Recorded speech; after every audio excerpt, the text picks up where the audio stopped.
அண்ணனுக்கு லோன் கிடைக்க முக்கியமான காரணம் யார் தெரியுமா? நம்ம ஹவுஸ் ஓனர் தான். ஹவுஸ் ஓனர்னா பேபிமா இல்ல, அவங்க வீட்டுக்காரரு. நீங்க யாரு இதை நம்ப மாட்டீங்கன்னு எனக்கு நல்லா தெரியும். ஏன்னா அவர் சைன் போடும்போது கூட பக்கத்துல இருந்து பாக்குறேன், என்னாலேயே நம்ப முடியல. அவர் பாட்டுக்கு சைன் போடுறாரு, நான் அப்படியே பார்த்துட்டு இருக்கேன். சுந்தர் தான் என்னவோ சொல்லி அவர் ஒத்துக்க வச்சிருக்காரு. ஆக மொத்தம் நம்ம ஹவுஸ் ஓனர் எனக்கு கொலாட்ரல் செக்யூரிட்டி கொடுத்து கையெழுத்து போட்டுட்டாரு. என்ன நான் சொல்றது? விஸ்வா, நீங்க சொல்றது உண்மையா? நம்ம ஹவுஸ் ஓனர் எப்ப இப்படி நல்லவரானாரு? என்னால நம்பவே முடியலங்க. நம்ம ஹவுஸ் ஓனர் இவ்ளோ நாளா நம்மள எப்படி எல்லாம் கஷ்டப்படுத்திட்டு இருந்தாரு. ஆனா இப்போ இந்த ஒரு உதவி, அதுவும் இவ்ளோ பெரிய உதவி, நம்மளுக்கு இப்படி ஒரு உதவியை செஞ்சு அவர் நமக்கு இதுவரைக்கும் கொடுத்த கஷ்டத்தை எல்லாம் சுத்தமா மறக்க வச்சுட்டாருங்க. இதுக்காக நம்ம எல்லாரும் சேர்ந்து அவருக்கு ஒரு கோயிலே கட்டலாம். அண்ணே, நம்ம ஹவுஸ் ஓனர் எச்சிக்கையில கூட ஒரு காக்கா ஓட்ட மாட்டாரு, யாருக்கு நல்லது கூட நினைக்க மாட்டாரு. அவர் எப்படி நான் சம்மதிக்க வச்சீங்க? வர வழி பூரா எனக்கு இதே டவுட் தான். நானும் கேட்டுக்கிட்டே வர, சத்தியமா எனக்கு தெரியாது. நான் யாரையும் சம்மதிக்க வைக்கல ராஜா. இது சுந்தர் பண்ண வேலை. என்ன பண்ணாரு ஏது பண்ணாருன்னு எனக்கு தெரியாது. அந்த ஆளு வாயை மூடிக்கிட்டு வந்து கையெழுத்து போட்டாரு. இவ்வளவுதான் எனக்கு தெரியும். இதை என்ஜாய் பண்ணுவோம். ரைட்டு மா. ஏமா நீ ஒரு மாதிரி இருக்க?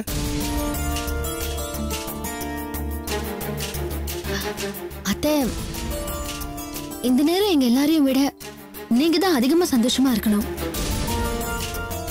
ஆனா உங்க முகத்துல சந்தோஷத்துக்கான அறிகுறியே இல்லையே, என்னாச்சு அத்தை? சொல்லுங்க அத்தை, ஏன் ஒரு மாதிரியா இருக்கீங்க? விஸ்வா, நீ இந்த லோனை வாங்க வேண்டாம்ப்பா.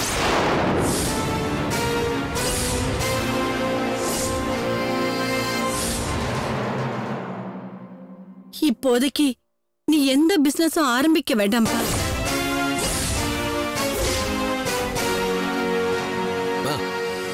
என்னாச்சு உனக்கு?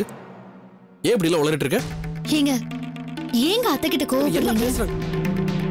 அவங்க மனசுல ஏதோ குழப்பம் இருக்கு போல இருக்கு. அதை என்னன்னு பொறுமையா கேட்டு கிளியர் பண்ணிக்கலாம். நீங்க கொஞ்சம் அமைதியா இருங்க, நான் கேட்டுக்கிறேன். அத்தை, எத்தனை நாளும் உங்க பையனுக்கு ஒரு நல்ல வேலை கிடைச்சிடாதான்னு தவியா தவிச்சிட்டு இருந்தீங்க. இப்போ கடவுள் அவருக்கு தனியா பிசினஸ் ஆரம்பிக்கிறதுக்கு ஒரு நல்ல வாய்ப்பை அமைச்சு கொடுத்திருக்கான். அதை நினைச்சு சந்தோஷப்பட வேண்டிய நீங்க எதுக்காக வேண்டான்னு சொல்றீங்க? வேற ஒண்ணும் இல்ல. இந்த விஷயத்தை நேத்தே நான் சொல்லியிருப்பேன். ஆனா நீங்க எல்லாரும் விஸ்வா கிட்ட பெரிய நம்பிக்கையோட பேசிட்டு இருந்தீங்க. அதனாலதான் என்னால எதுவும் சொல்ல முடியல. என்ன விஷயம் முதல்ல சொல்லுமா. ஏங்க, நீங்க கொஞ்சம் அமைதியா தான் இருங்களேன். அவங்க சொல்லிக்கிட்டு தானே இருக்காங்க. அத்தை, நீங்க சொல்லுங்க அத்தை. நேத்து நான் ஒரு ஜோசியரை போய் பார்த்தேன். விஸ்வாவோட ஜாதகத்தை காட்டி அவ ஆரம்பிக்க போற தொழில் எப்படி இருக்கும்னு கேட்டேன். அதுக்கு அந்த ஜோசியரு விஸ்வாவோட ஜாதகப்படி இன்னும் 1.5 வருஷத்துக்கு விஸ்வா சொந்தமா எந்த தொழிலையும் ஆரம்பிக்க கூடாது, யாருக்கிட்டையாவது வேலைக்கு தான் இருக்கணும்னு சொன்னாரு.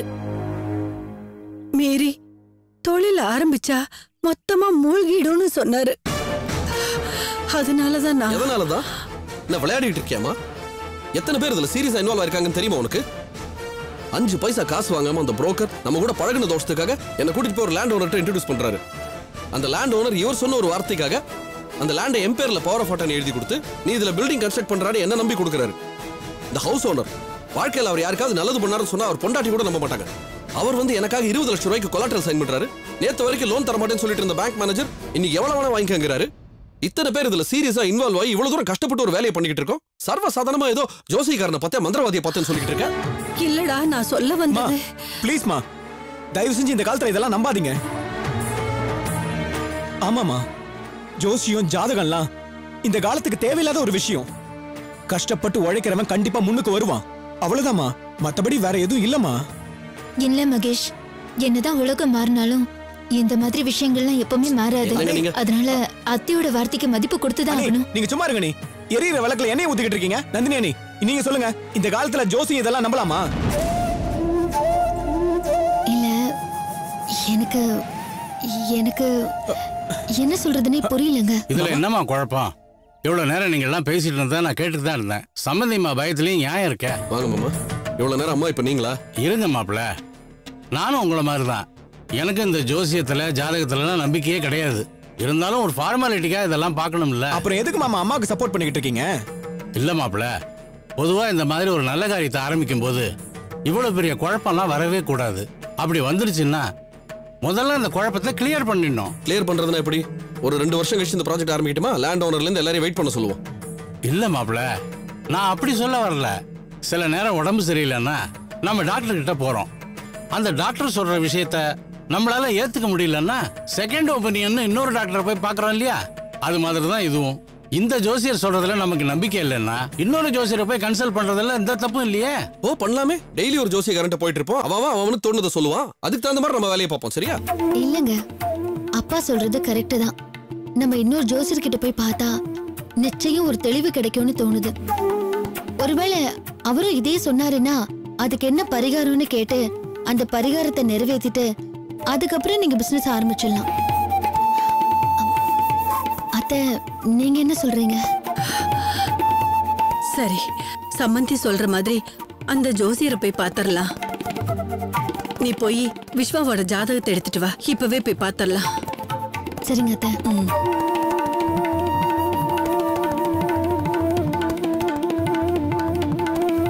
விஸ்வா, இதுல உனக்கு விருப்பம் இல்லைன்னாலும் தயவு செய்து மறுக்காம என் கூட வாடா. இல்ல விஸ்வா, நான் என்ன சொல்றேன்னா, ப்ளீஸ், யாருக்கு நம்பிக்கை இருக்கோ அவங்க போங்க, என்ன விட்டுருங்க. ஏண்டா இப்படி? என்ன சம்பந்தியம்மா, அதான் நம்பிக்கை இருக்கிறவங்க போயிட்டு வாங்கன்னு சொல்லிட்டாருல. நாம போய் பார்த்துட்டு வந்துருவோம். நீங்க வாங்க சம்பந்தியம்மா. சரிங்க அத்தை, நீங்க போயிட்டு வாங்க. சரிம்மா. வாங்க.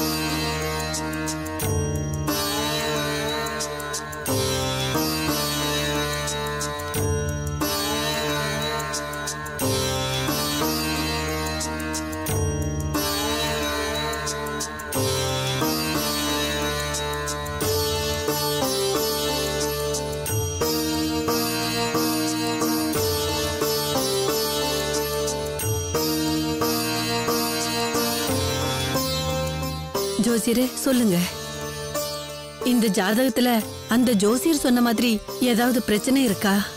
இங்க பாருங்கம்மா, அந்த ஜோசியர் சொன்னது மாதிரி விருச்சிக லக்னத்துல 10ஆம் இடத்துல ராகு திசை நடக்கிறது உண்மைதான். ஆனா அதே நேரத்துல ராகு கூடவே சுக்கிரனோட பார்வை கலந்திருக்கு. அத சரியா அவர் கவனிச்சிருக்க மாட்டாருன்னு நினைக்கிறேன். அதனாலதான் இப்படி ஒரு பதில உங்ககிட்ட சொல்லியிருக்காரு. சரி, ஒன்னும் பிரச்சனை இல்லைங்க. இந்த ஜாதகத்துக்கு உரியவரான உங்க பையன் தாராளமா தொழிலை இப்பவே தொடங்கலாம். ஆனா ஒண்ணு, ஒரு 1.5 வருஷம் கழிச்சு குருதிசை ஆரம்பிக்கிற வரைக்கும் இந்த தொழில் மூலமா எந்த நஷ்டமும் ஏற்படாது. ஆனா அதே நேரத்துல லாபமும் பெரிய அளவுல வராது, ஓரளவு தான் வரும். அதையும் நான் இங்க சொல்லித்தான் ஆகணும். பரவாயில்ல ஜோசியரே, இப்போதைக்கு எங்களுக்கு எந்த நஷ்டமும் வராம இந்த பிசினஸ் ஆரம்பிக்கிறதுக்காக நாங்க வாங்குற கடனுக்கு கற்றளவுக்கு லாபம் வந்தாலே போதும். கவலைப்படாதீங்கம்மா, அது நிச்சயமா நடக்கும். ஜோசியரே, நான் உங்களை முழுக்க முழுக்க நம்புறேன். இருந்தாலும் அந்த ஜோசியர் சொன்ன விஷயம் இன்னும் என் மனசை போட்டு குழப்பிக்கிட்டு தான் இருக்கு. அதனால என்ன தப்பா எடுத்துக்காம ஜாதகத்தை இன்னொரு முறை பார்த்துட்டு சொல்லுங்க ஜோசியரே. சம்பந்தி, இன்னுமா அவங்க குழப்பம் தீரல? அந்த ஜோசியர் என்ன வேணா சொல்லிட்டு இருந்துட்டு போட்டோம். ஆனா இவரு எந்த கஷ்டமும் வராதுன்னு தீர்மானமா தெளிவா சொல்லிட்டாருல, அப்புறம் என்ன? என்ன இருந்தாலும் வயசானவங்க இல்லைங்களா, அவங்களுக்கு இப்படி ஒரு பதட்டம் இருக்கிறது தப்பே இல்லை. ஆமா, இங்க பாருங்கம்மா, உங்க பையனோட ஜாதகத்தை தெளிவா அலசி ஆராய்ஞ்சிட்டேன். எந்த பிரச்சனையும் இல்ல.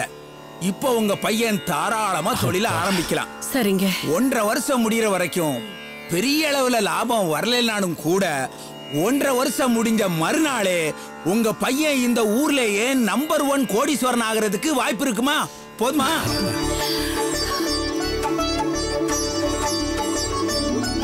அப்புறம் என்ன சம்பந்தியம்மா, ஜோசியர் தெளிவா சொல்லிட்டாரு. இப்ப உங்க குழம்பெல்லாம் தீர்ந்து போச்சு இல்லையா? ஆமா சம்பந்தி, இப்பதான் மனசுக்கு நிம்மதியா இருக்கு. அப்ப ரொம்ப நன்றி ஜோசியர் ஐயா. போயிட்டு வாங்க. நாங்க எதிர்பார்த்தபடியே நல்ல விஷயமா சொல்லிருக்கீங்க. இந்தாங்க. அப்போ நாங்க புறப்படுறோம். சரிங்க ஐயா.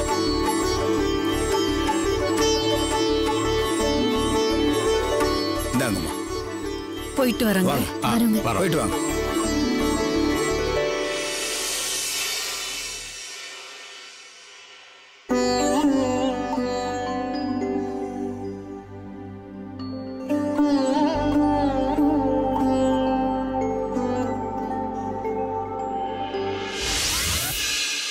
அண்ணே, துரசிங்க அண்ணே. அடடே, வாங்க வாங்க சம்பந்தம். வாங்க வாங்க வாங்க விஸ்வாசா. Hello sir. வாங்க வாங்க. மா காவேரி. என்னங்க? மா வந்தவங்களுக்கு காஃபி கொடுமா. ஐயோ இல்ல இருக்கட்டும், இப்பதான் சாப்பிட்டு வரோம். ஒன்னும் ஃபார்மாலிட்டி. அப்படியா? அப்புறம் சம்பந்தனே, என்ன திடீர்னு சாரை கூட்டு வந்து நிக்கிறீங்க? நாளைக்கு இல்ல ரிஜிஸ்ட்ரேஷனு? இல்ல ரெஜிஸ்ட்ரேஷன் நாளைக்கு தான். நான் பணம் கொடுக்கறதுக்கு இன்னைக்கு நாள் நல்லா இருக்குன்னு சொன்னாங்க. அதான். அப்படிங்களா? அட்வான்ஸ் இன்னைக்கு கொடுத்துட்டு போயிடலான்ட்டு. Please sir. சரி சரி சரி. 3 லட்சம் ரூபா இருக்கே, எண்ணி பார்த்துக்க. எதுக்கு சார் எண்ணிக்கிட்டு? உங்களை நம்பி நான் இவ்வளவு பெரிய இடத்தையே பவர் எழுதி கொடுக்க போறேன். அப்படி இருக்கும்போது நீங்க கொடுக்கிற இந்த 3 லட்சத்தை நான் சந்தேகப்பட்டு எண்ணிட்டா நல்லாவா இருக்கும்? காவேரி, இந்த பணத்தை கொண்டு போய் பீரோல வச்சுட்டு அதுல ஒரு அக்ரிமெண்ட் பத்திரம் இருக்கும், அதை எடுத்துட்டு வந்துருமா? சரிங்க. அப்புறம் விஸ்வாஸ் சார், நாளைக்கு ரிஜிஸ்ட்ரேஷன் முடிஞ்சதும் நீங்க எப்ப இந்த வீட்டை இடிச்சிட்டு வேலையை ஆரம்பிக்க போறீங்கன்னு எனக்கு சொல்லிடுங்க. ஏன்னா எனக்கு நீங்க பிளாட்டை கட்டி கொடுக்குற வரைக்கும் நான் ஒரு வாடகை வீட்டை பார்த்து தங்கணும் இல்லையா? சார் நான் ஃபுல் ஷெட்யூலே நாளைக்கு கொடுத்துறேன் சார். இந்தாங்க சார். நீங்க எனக்கு அட்வான்ஸ் 3 லட்சம் ரூபாய் கொடுத்துருக்கீங்க. நான் அதை வாங்கிட்டேங்கிறதுக்கான அத்தாட்சி பத்திரம் தான் இது. அது மட்டும் இல்ல, இந்த ப்ராஜெக்டுடைய தாய் பத்திரமும் இதுதான். இந்தாங்க, படிச்சு பார்த்துட்டு இதுல ஒரு கையெழுத்து போடுங்க. பேனா கொடுமா. இந்தாங்க.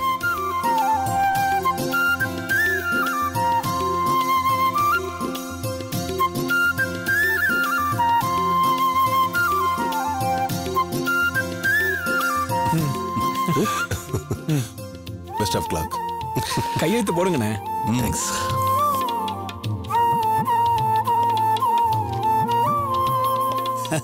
கையெழுத்து போட்டீங்களா? நானும் ஒரு கையெழுத்து போட்டுறேன். எப்படிமா? பிடிச்சிக்குமா? சரி சார், நாளைக்கு ரிஜிஸ்டர் ஆபீஸ்ல வச்சு இதுல ஒரு காப்பி அவர்கிட்ட கொடுத்துறேன். சரிங்க சார். சரிங்களா? சரிங்க அண்ணே, நாளைக்கு உங்களை ரெஜிஸ்டர் ஆபீஸ்ல மீட் பண்றோம். கண்டிப்பா வாங்க போலாம். நாங்க வரோங்க. போயிட்டு வாங்க. மா காவேரி, பத்திரத்தை எடுத்துட்டு போய் பத்திரமா பீரோல பூட்டி வைமா. சரிங்க.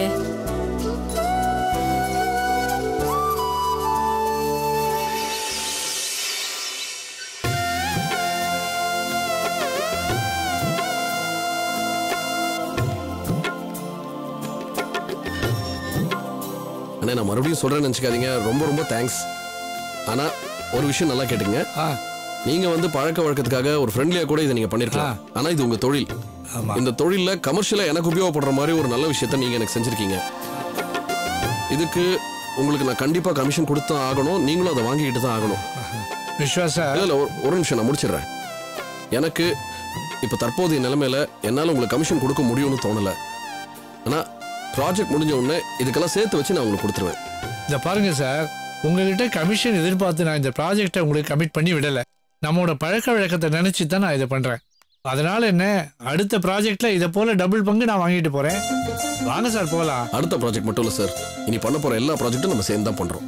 நிச்சயமா சார்.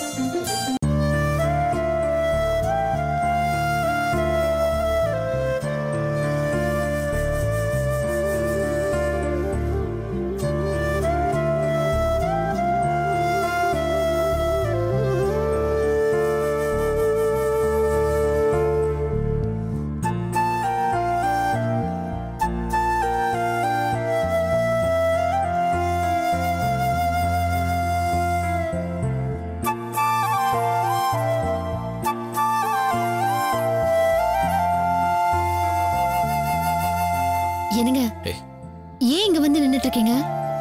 இல்ல யோசிச்சுட்டு இருந்தேன். இதே இடத்துல எத்தனை நாள் உங்ககிட்ட நான் புலம்பிருக்கேன். இனிமே நான் ஜெயிக்கவே மாட்டேன், முழுசா தோத்துட்டேன், இனிமே என்னால எதுவுமே சாதிக்க முடியாது, என்னென்னமோ சொல்லியிருக்கேன். அன்னைக்கெல்லாம் நீ சொல்லுவ, உங்க டைம் நல்லா ஆயிடுச்சுன்னா எல்லாமே சரியா போயிடும், மைண்ட் ரிலாக்ஸ்டா இருக்கும், அன்னைக்கு நீங்க ஃபீல் பண்ற விதமே வேற மாதிரி இருக்கும், நீ என்னென்னமோ சொல்லியிருக்க.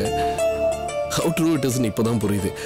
நிஜமாவே மைண்ட் ரொம்ப ரிலாக்ஸ்டா, ரொம்ப லைட்டா, அவ்வளோ ஒரு கான்ஃபிடன்ஸ். நிஜமா எனக்கு இத்தனைக்கும் ப்ராஜெக்ட் ஸ்டார்ட்டே பண்ணல, நாளைக்கு தான் ரெஜிஸ்ட்ரேஷன் பண்றோம். என்னமோ ஒரு 5-6 ப்ராஜெக்ட் முடிச்சு எக்கச்சக்கமா காசு சம்பாதிச்சிட்ட மாதிரி வைத்தியக்கார மாதிரி தோணும். பட் எனக்கு ஒன்று தவிர வேற யாரும் இல்லை ஷேர் பண்ணிக்க. ரொம்ப சந்தோஷமா இருக்கு. நீங்க இவ்வளவு நம்பிக்கையா பேசுறது கேட்கும் போது எனக்கு எவ்வளவு சந்தோஷமா இருக்கு தெரியுமா? இதை விட்டுட்டு இத்தனை நாளும் என்னால ஒண்ணும் முடியாது, நான் ஜெயிக்கவே மாட்டேன் அப்படி இப்படின்னு புலம்பி எங்க எல்லாரையும் கஷ்டப்படுத்திட்டீங்கல்ல. சாரி. எதுக்கு கஷ்டப்படுத்துறதுக்கு? எல்லாரையும் விட உன்னதான் ரொம்ப கஷ்டப்படுத்திருக்கேன். பட் ஸ்டில் அதுலயே எனக்கு ஒரு சந்தோஷம் என்னன்னா, நான் என்னை சுத்தி எவ்வளவு ஒரு நெகட்டிவிட்டி போட்டுக்கிட்டேன். I don't blame my self. நடந்த விஷயங்கள்லாம் என்னன்னு உனக்கும் தெரியும். ரொம்ப ரொம்ப டிப்ரெசிங்கா இருந்தது எனக்கு. மறுபடியும் ஜெயிப்பேங்கிற நம்பிக்கையே டோட்டலா இல்ல. பட் ஸ்டில் அந்த நிலைமையிலையும் நீயும் சரி, மற்ற எல்லாரும் சரி, என் மேல அவ்வளோ ஒரு கான்ஃபிடன்ஸ் வச்சு, ட்ரஸ்ட் வச்சு, உன்னால இது முடியும், இந்த ப்ராஜெக்டை எடு, நீ செய், எப்படி நீங்களாம் என் மேல அவ்வளோ நம்பிக்கை வச்சீங்கன்னு எனக்கு தெரியல. Anyway thanks. இந்த புத்தி முதல்ல உங்களுக்கு எங்க போச்சு? சரி, நாளைக்கு அப்பா அம்மாக்கு நடக்க போற 60ஆம் கல்யாணத்துக்காக மாலதி அக்கா, அத்தை, ரேவதி 3 பேரும் இன்னைக்கே அப்பா வீட்டுக்கு போயிட்டாங்க. காலையில அவங்க எல்லாரும் அப்பா அம்மாவை கூட்டிக்கிட்டு நேரா கோயிலுக்கு போயிடுவாங்க. நானும் காலையில எந்திரிச்சு நேரா இங்க இருந்தே கோயிலுக்கு போயிடுவேன். நீங்க, மாமா, மகேஷ் 3 பேரும் எப்படி கோயிலுக்கு வந்து ஃபங்க்ஷனை முடிச்சிட்டு ரெஜிஸ்டர் ஆபீஸ்க்கு போறீங்களா இல்ல ரெஜிஸ்டர் ஆபீஸ்? இல்ல இங்கிருந்து நாங்க முதல்ல ஏர்லி மார்னிங் கிளம்பி ரெஜிஸ்டர் ஆஃபீஸ் போயிட்டு ரெஜிஸ்ட்ரேஷனை நல்லபடி முடிச்சுட்டு அப்புறமா கோயில வந்து ஜாயின் பண்ணிக்கிறோம். நீங்க அதுக்குள்ள அங்க போயிட்டு அங்க ஆக வேண்டிய ஏற்பாடுகள்லாம் பாருங்க. ஒரே ஒரு முக்கியமான விஷயம், தயவு செய்து மாமா கிட்ட பக்குவமா எடுத்து சொல்லுங்க, தப்பா எதுவும் எடுத்துக்க போறாரு. ஏன்னா நாளைக்கு விட்டா ரெஜிஸ்ட்ரேஷனுக்கும் வேற முகூர்த்த தேதி கிடையாது. அதுக்காக தான். அப்பா கண்டிப்பா தப்பா எடுத்துக்க மாட்டாரு. ஏன்னா அவருக்கு நடக்க போற 60ஆம் கல்யாணத்தை விட உங்களுக்கு கிடைச்சிருக்கிற இந்த ப்ராஜெக்ட் தான் அவரை பொறுத்த வரைக்கும் ரொம்ப முக்கியமான விஷயம். புரிஞ்சுதா? காலையில எல்லாருக்கும் நிறைய வேலை இருக்கு, வாங்க போய் தூங்கலாம். குழந்தை தனியா தூங்கிட்டு இருக்கா.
எல்லா ஏற்பாடும் பண்ணியாச்சு. பொண்ணு மாப்பிள்ளை அழைச்சிட்டு வாங்கோ. சரிங்க ஐயா. சரிங்க.